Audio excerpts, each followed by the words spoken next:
Bem, amigos, agora nós vamos estudar uma modalidade extintiva extremamente importante em prova. É a dispensa com justa causa. De todas as modalidades que estudaremos nesta aula, sem dúvida alguma, a dispensa com justa causa, ela tem uma relevância, uma importância especial, né, dado o carinho que o examinador tem por ela lá na hora da prova. Aqui, amigos, como nós já havíamos adiantado, o que vai acontecer é que o empregado, ele pisa na bola. O empregado, ele pratica uma falta grave. E esta falta grave está prevista em lei, está lá na CLT. Tá legal? E é por esse motivo que, ao praticar aquela falta grave, nascerá para o empregador o direito a demitir aquele empregado com uma causa juridicamente relevante. Então é a chamada despedida motivada. Há um motivo juridicamente relevante para a extinção daquele vínculo contratual. Legal? A dispensa com justa causa. Aqui comigo na tela, amigos. Então, falaremos a todo momento sobre a dispensa com justa causa. Tá legal? Também chamada de despedida motivada. Aí, motivada pelo quê? Por uma justa causa obreira, por uma justa causa do empregado. Legal? A partir de agora, uma vez caracterizada, uma vez conhecida essa principal característica da dispensa com justa causa, nós estudaremos alguns detalhes, inclusive as hipóteses. Quais são as faltas graves previstas em lei? Legal? É importante nós comentarmos com vocês que o Brasil adotou o chamado sistema taxativo a respeito da justa causa. Não é o sistema genérico, é o sistema taxativo. Tá legal, Daudi? Entendi aí o nome sistema taxativo, mas e aí? O que isso significa? Amigos, significa que no Brasil, um empregado somente pode ser dispensado com justa causa se ele houver praticado uma conduta prevista em lei como falta grave. Legal? Vou repetir. No Brasil, em razão da adoção do sistema taxativo, um empregado somente pode ser dispensado se ele pratica uma falta grave prevista em lei. Isso significa dizer que não é qualquer conduta, qualquer ato do empregado que dá aso à sua dispensa com justa causa. É necessário que ele tenha praticado uma falta grave que o legislador considere como sendo apta a ensejar a dispensa com justa causa. Legal? Então essa é a característica, esta é uma decorrência da adoção do sistema taxativo e não do sistema genérico acerca da justa causa. Então, diante disso aí, nós já sabemos que a dispensa por justa causa, ela decorre da prática de uma hipótese, da prática de uma conduta expressamente prevista em lei. Legal? E a doutrina, amigos? A doutrina vem estudando esse assunto e dizendo o seguinte, olha, para que o empregado, né, já que nós estamos diante aqui da pena máxima, da pena capital do direito do trabalho, é algo bastante grave. Para que o empregado seja dispensado com justa causa, além de ter praticado uma falta grave prevista em lei, é necessário que sejam atendidos alguns requisitos. Tá legal? Alguns requisitos. E nós vamos estudar aqui quais são esses requisitos que devem estar presentes para que eu possa falar efetivamente numa dispensa com justa causa. São requisitos objetivos, subjetivos e circunstanciais. E de acordo, por exemplo, com o que ensina o ministro Godinho, os requisitos estariam assim distribuídos. Então agora, atenção redobrada. Vamos estudar aqui os requisitos de validade para dispensa, para demissão com justa causa. Tá legal? Vocês vão perceber uma certa lógica, uma certa coerência aqui entre esses requisitos. E na sequência nós vamos ver questões de prova para vermos como isso tem sido cobrado pelo examinador. Olhem só. Os requisitos são distribuídos nesses três grandes grupos: objetivos, subjetivos e circunstanciais. Tá legal? Dentro dos requisitos objetivos, nós temos lá a chamada tipicidade. A tipicidade, amigos, nada mais é do que aquilo que nós já comentamos. É necessário, para dispensa com justa causa, que o empregado tenha praticado um chamado fato típico. Fato típico ou fato tipificado em lei como ensejador da dispensa com justa causa. Tá legal? Ou seja, tipicidade é o fato de um empregado ter praticado uma falta grave prevista em lei. Legal? Ele não praticou ali qualquer conduta, né? A falta grave, ela não pode sair da cabeça do empregador. Ele veio aqui de camiseta rosa, né, e para mim isso aqui é uma falta gravíssima, dispensa com justa causa. Não, não é por aí.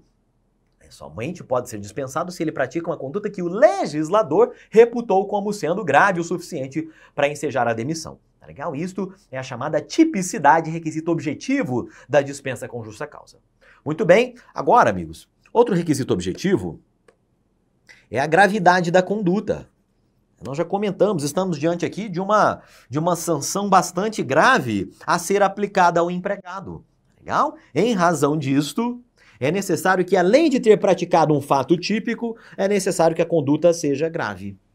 Legal? Que a conduta seja grave. Então, vamos supor, né, olha só, nós temos lá uma série de condutas previstas na lei como ensejadoras da justa causa, nós vamos ver mais à frente, mas imagine aí que o empregado foi lá e praticou uma dessas condutas e aquela conduta não ensejou nenhum tipo de dano, não ensejou nada negativo ali em relação à imagem do empregador ou ao ambiente de trabalho, tá legal? Então, houve sim a prática de um fato típico, atendia à tipicidade, mas além disso, é necessário que exista uma gravidade naquela conduta. Tá legal? Uma gravidade naquela conduta e aí sim, somando aqui estes dois requisitos, seria possível falar efetivamente em dispensa, demissão com justa causa. Tá legal? Demissão com justa causa. Muito bem. Passando aqui aos requisitos subjetivos, amigos, claro, né, para eu dispensar um empregado com base, né, com uma justa causa, é necessário que aquele empregado que eu estou dispensando, ele tenha sido o autor daquela conduta. Aquele empregado, ele mesmo tenha praticado o fato típico. Não pode ter sido o colega de trabalho, a mãe, a sogra. Então é o próprio empregado quem deve ter praticado aquela justa causa, aquela falta grave. Legal? Além disso, além de ter sido o próprio autor, é necessário que tenha ali algum tipo de dolo ou culpa na conduta do empregado. Tá legal? Tem ali alguma intenção, o empregado tenha tido a intenção de praticar aquela falta grave ou aquilo decorra de uma negligência, uma imprudência, uma imperícia por parte do empregado. Okay? Imagine só, o empregado foi lá, praticou aquela conduta prevista em lei, mas aquilo não decorreu nem de dolo nem de culpa do empregado. Foi algo involuntário. Se aquela conduta ela foi involuntária, amigos, apesar do empregado ter sido o autor daquela falta grave, daquela conduta, aí não caberia dispensa com justa causa, faltaria esse elemento subjetivo aqui. Tá legal? Então já vimos aí tipicidade, gravidade da conduta, autoria e presença ao menos de culpa ou ainda do dolo. Legal? Tudo bem até aqui? Requisitos objetivos e subjetivos para a validade da demissão por justa causa. Além disso, devem estar presentes também os requisitos circunstanciais. Ou seja, o nexo de causalidade entre a falta praticada pelo empregado e a penalidade que está sendo aplicada a ele. Aqui, amigos, é aquela situação. O empregado está sendo dispensado com justa causa por causa de determinada conduta. Legal? Deve haver um nexo entre a falta grave e aquela penalidade. Tá legal? Não pode ser algo solto, né? Deve ficar bastante claro que a dispensa é consequência daquela falta grave específica. Tá legal? Muito bem. Deve haver ainda uma proporcionalidade. É claro, eu estou falando aqui de uma sanção bastante grave, bastante dura, né? O fim do contrato de trabalho em razão de uma falta grave, justa causa praticada pelo empregado. Então, eu devo fazer aqui um juízo de proporcionalidade, né, para saber se a falta, ela realmente, a penalidade, melhor dizendo, se ela está adequada àquela falta que foi praticada. Legal? Uma proporcionalidade aqui entre justamente a falta e a penalidade que está sendo aplicada. Olha só, outro requisito importante é a imediaticidade da punição. Legal? O que é importante nós lembrarmos aqui? Imagine a seguinte situação. A Mariana, ela quem é. Pegamos ela aqui para Cristo hoje e a Mariana, em um belo dia, ela vai lá e começa a apresentar, vamos supor que, ainda aquele exemplo, ela vai lá e agride um colega de trabalho sem nenhum tipo de motivo. Tá legal? Ela agrediu ali o colega de trabalho sem nenhum tipo de motivo. Ou seja, ela praticou uma falta grave prevista em lei.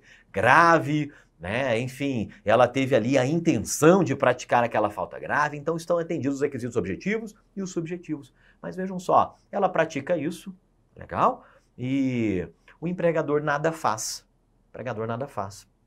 Ela continua trabalhando normal, mesmo tendo agido daquela forma. 6 meses depois, imagine só, 6 meses depois, o o empregador chama a Mariana e fala, olha Mariana, você se lembra naquele dia lá, 6 meses atrás, que você agrediu o seu colega de trabalho aqui, no meio do estúdio?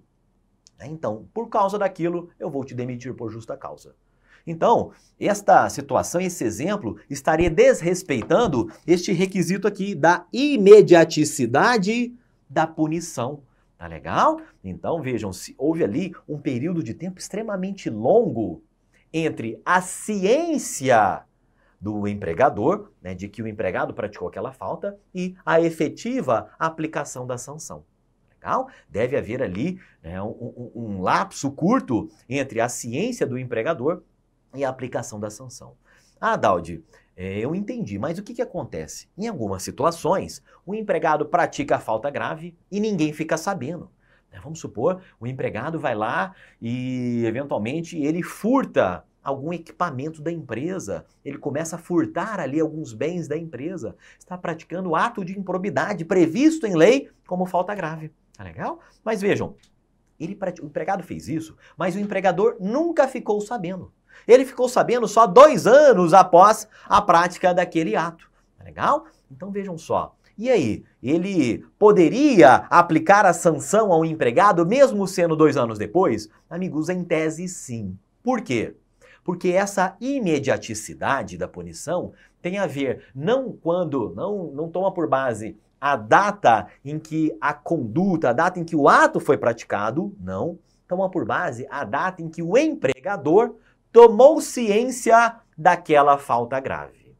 Tá legal? Então, a imediaticidade é justamente nós compararmos ali a data em que foi aplicada a sanção e a data que o empregador ficou sabendo daquela falta grave praticada. Muito bem? Olha só, outro requisito é a ausência de discriminação. Imagine só, eu tenho lá no meu ambiente de trabalho 10 empregados. Legal? 10 empregados. Um belo dia eu chego para um desses empregados e demito ele com justa causa. E fato é que os demais, pelo menos 2 ou 3 colegas de trabalho daquele, eles praticaram as mesmas condutas. Então, sabe aquela história de 2 pesos, 2 medidas? É aqui que deve ser observada essa ausência de discriminação. Se ficar comprovado que outros empregados agiram daquela forma e o empregador não os demitiu, mas um outro empregado que praticou aquela mesma conduta foi dispensado, eventualmente nós podemos ter caracterizado aqui algum tipo de discriminação. Então eu estou me valendo da dispensa com justa causa para discriminar o empregado e aí aquela demissão seria inválida. Legal? Imagine só, o estratégia de concurso já não gosta muito da Mariana, eu fiquei sabendo que todos os empregados do estúdio, cada um deles pegou uma tela dessas aqui e levou para casa. Legal? Cada um dos empregados pegou uma tela dessas aqui e levou para casa. Mas faz o seguinte, eu vou fingir que eu não vi em relação a esses outros 4 empregados, mas a Mariana, amigos, eu já não gosto muito da Mariana. E eu fiquei sabendo que ela fez isso, então só a Mariana vai ser dispensada com justa causa. Os demais empregados que praticaram as mesmas condutas, eles serão poupados. Então haveria ali uma discriminação e isto invalidaria aquela dispensa com justa causa. Tá legal? Muito bem. Nós temos ainda aqui a singularidade da punição. Outro requisito importante que vai nos dizer que é vedado aquele chamado bis in idem. Ou seja, é vedado o bis in idem aqui no direito do trabalho na dispensa com justa causa. Então, olha só. Imagina o seguinte, a Mariana, de novo, ela foi lá, agrediu um colega de trabalho, aquele exemplo, né? Deu um soco, xingou ele, enfim, foi uma cena horrível.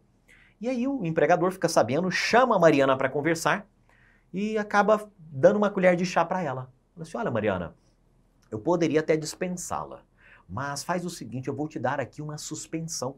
Eu vou te dar aqui uma suspensão de 10 dias, uma suspensão disciplinar. Popularmente se diz que a Mariana pegou um gancho. Tá legal? Então ela pegou um gancho e ficou 10 dias sem trabalhar em razão daquela conduta, daquela agressão ali contra o colega de trabalho.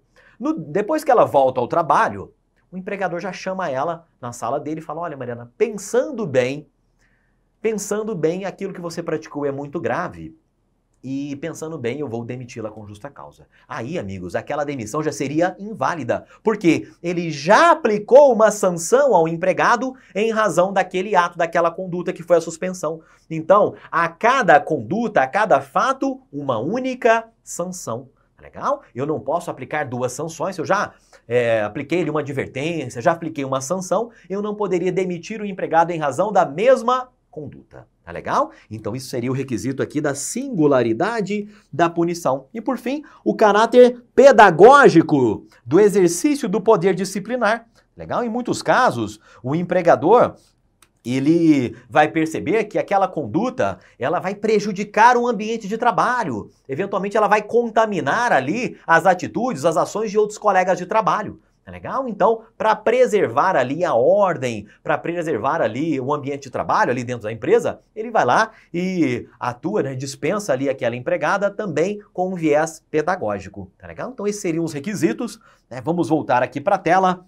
Vamos repassar aqui com vocês. Os requisitos podem ser objetivos, subjetivos ou circunstanciais. Tá legal? Os requisitos objetivos são a tipicidade, ou seja, a conduta prevista em lei, tipificada em lei, e mais a gravidade da conduta. Subjetivos, é necessário que o empregado tenha sido o autor daquela conduta e exista ou dolo ou culpa em sua conduta. Tá legal? Circunstanciais, o nexo entre a penalidade e a falta cometida pelo empregado, uma proporcionalidade, ou seja, aquela penalidade deve ser adequada à falta que foi praticada, né? Isso acaba tendo a ver também um pouco com a gravidade da conduta.